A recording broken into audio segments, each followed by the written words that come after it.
Hello everyone, I'm Steve Andrews, and today I am carrying on a series of reels which I'm making about what I'm calling war against nature. And you can see in my hand I've got a book, Earth Spirit, Saving Mother Ocean. And I'm going to be talking about threats to marine life in the oceans, which is a major part of the war against nature because, as I say, I'm calling it Mother Ocean because the ocean is the mother. The ocean is where life originated, and science will tell you that. And so that's what I'm going to be talking about today. So there's my book, Earth Spirit, Saving Mother Ocean, which was published by Moon Books. And I want to say that I quote Captain Paul Watson in it because Captain Paul says, if the ocean dies, we die. That is how serious this matter is. And Captain Paul right now has been doing all he can to prevent the overfishing of krill in the Antarctic. And krill are a very small creature. They're crustaceans. They live in the sea in their billions, or they did because they're being over-harvested. And they're a food source for whales and for seals and for penguins and for fish. And they are in a food chain, and they're low in the food chain because they're small, so the larger creatures eat them, and some of the larger creatures are then eaten by even larger creatures, which is why I call it a food chain. Anyway, they are being over-harvested to a fantastic degree, and Captain Paul is doing all he can to stop that. But there are so many other things which are over-harvested, overfished in the sea. And there is what is called bycatch, where a lot of the marine creatures and fish which are caught are thrown back in the sea. They're dead and they're wasted. Bycatch. And the seabed is being ripped up. Seabed mining and seabed trawling. The trawlers are ripping up the bed of the ocean. Some of the parts of the ocean, it takes an awful long time for the communities of life to build up there, and all of that is being destroyed. And the amount of devastation, which is what it is, the amount of devastation that is being caused in the oceans is absolutely horrendous. So I want to bring that to your attention. And as you can see, I got a t-shirt, Stop Plastic Pollution. Now, I think just about everybody knows that there's far too much plastic pollution on this planet. You don't have to go very far to find plastic thrown away, plastic bottles, plastic bags, it's all over the place, plastic packaging. So it's there as litter. And if it gets into the water source, if it gets into a river, it goes down the river into the sea. If it goes down the drain, which it can as very small sources of plastic pollution, like cigarette butts. People don't realize this, but cigarette butts, cigarette ends, they're a source of plastic pollution. If they go down the drain, they can end up in the river, they end up in the sea. Each one a source of toxic chemicals and plastic pollution. And there's just so much of it. So the plastic pollution, it does break down. It breaks down into smaller and smaller and smaller bits. And we call this microplastics and nanoplastics for the really tiny stuff. We can't even see the nanoplastics. It's like dust. And it's not only in the water, in the sea. It's in the air. It's all over the place. It's on mountaintops. It's in the icy wastes of the poles. It's everywhere. Nanoplastics. So plastic pollution, absolutely appalling. So I'm just going to sing you a song because I don't only write a book. I didn't only write that book, Saving Mother Ocean. I wrote a song called Where Does All the Plastic Go?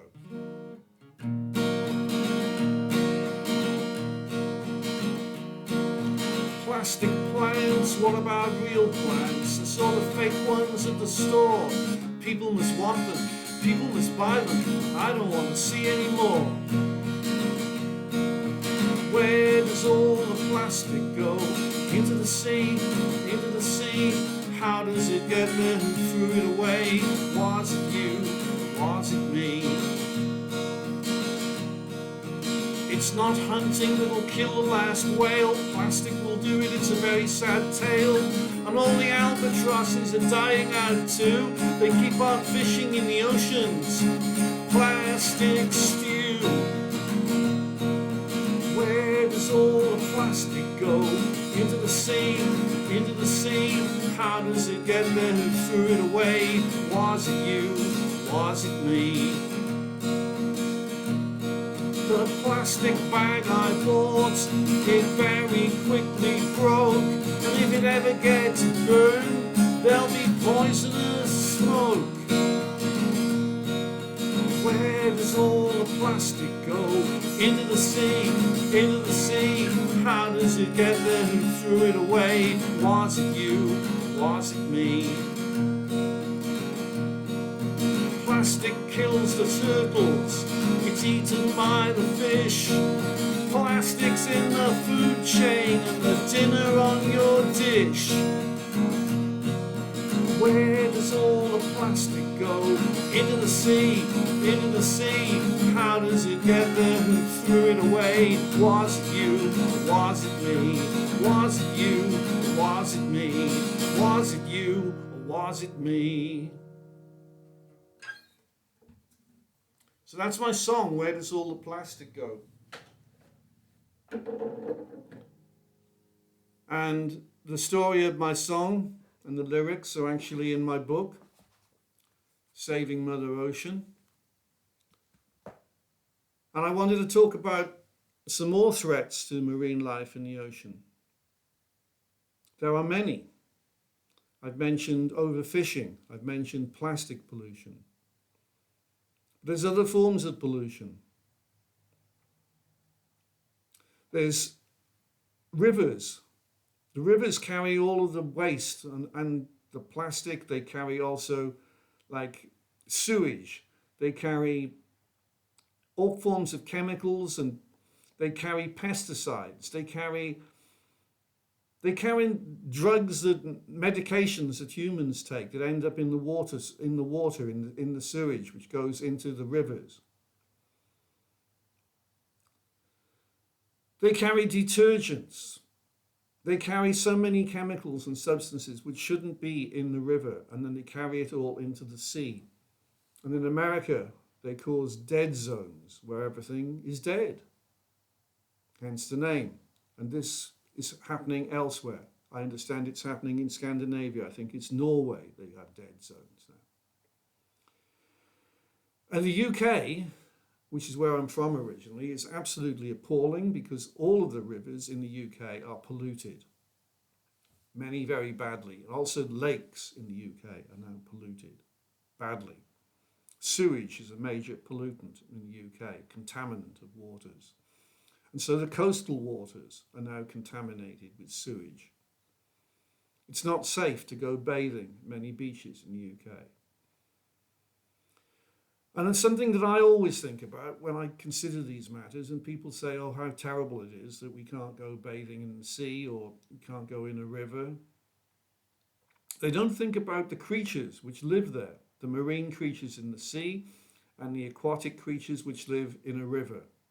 Because they can't make a choice of, like, can we go in here or can we not? They have to. They live there.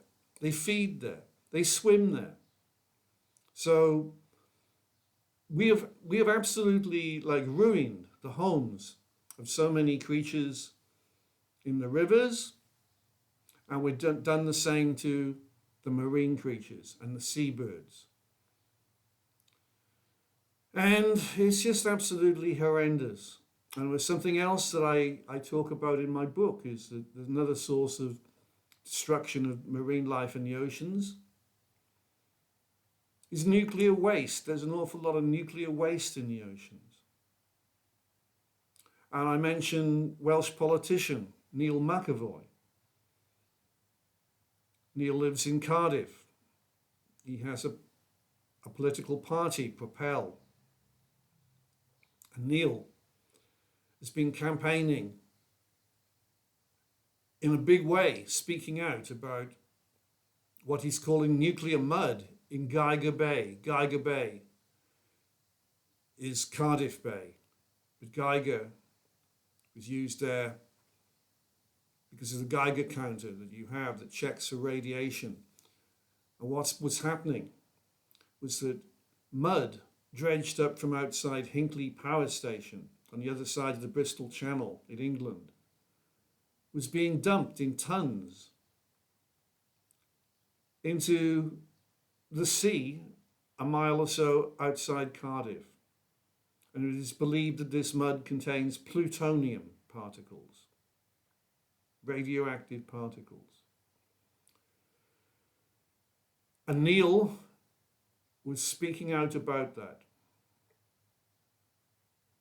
And so I mentioned that because that's just one of the sources of nuclear contamination of the sea. But it's absolutely appalling. Something else I mention is like mangroves, mangrove forests. They grow around the coasts in some parts of the world, or they did, because a lot of the mangrove forests have been destroyed. The mangrove forests were essential, very important. Many creatures live in them, many creatures depend on them, some creatures breed in them.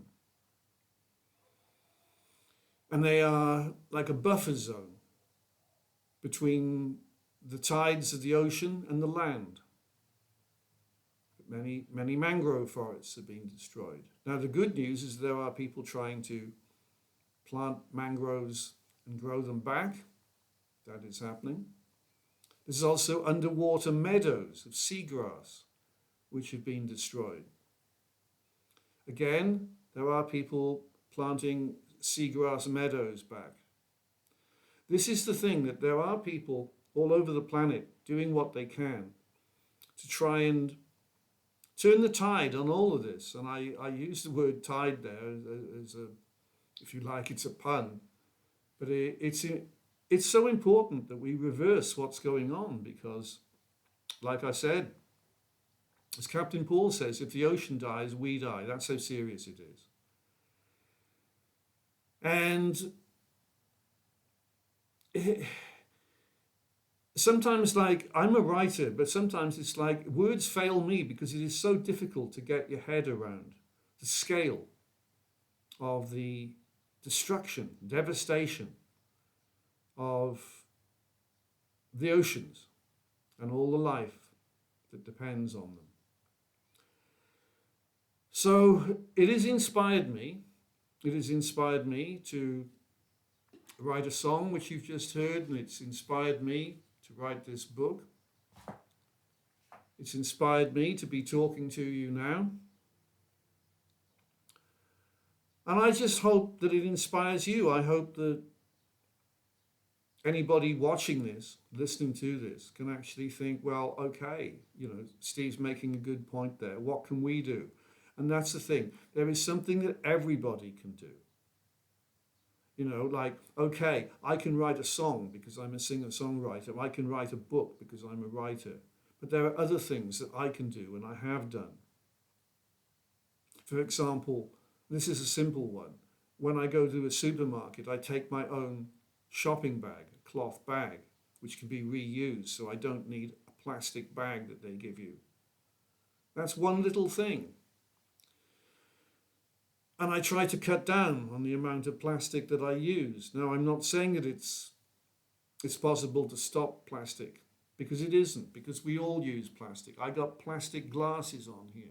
Plastic, it's all over the place. We're using it, right? So I don't think that that's real, to be thinking about stopping plastic. But we can reduce, and I think reduce is such an important word when we consider any of the damage that we're doing to the natural world. We can reduce that damage. And that is what I think. I think it's just something that everybody can do something. Everybody can do something. Yeah? We can all do something to reduce the harm we're doing. And today I've been talking to you about the oceans and marine life. But it's all part of what I'm calling a war against nature, because the natural world everywhere is under attack.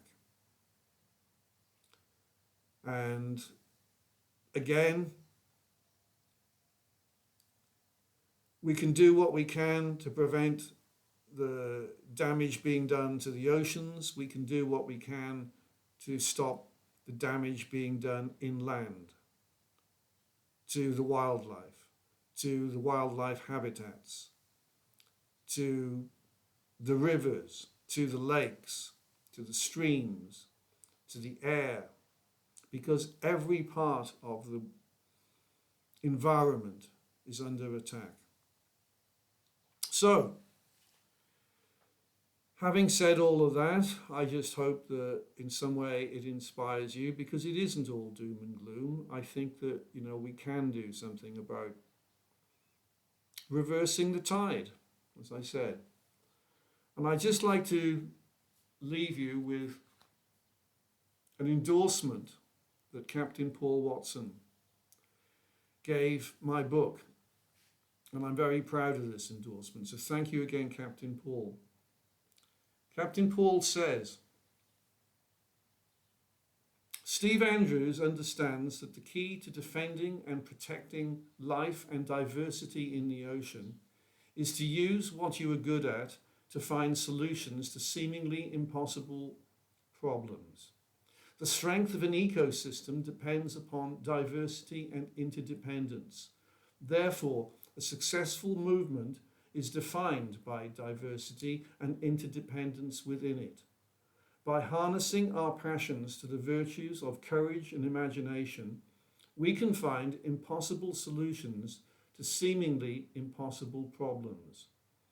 Saving Mother Ocean is inspiring, informative, and a call to action by all of us to save the mother to all of us, the ocean. So, thank you for watching and listening, and I hope that in some way I have inspired you to take action. Thank you.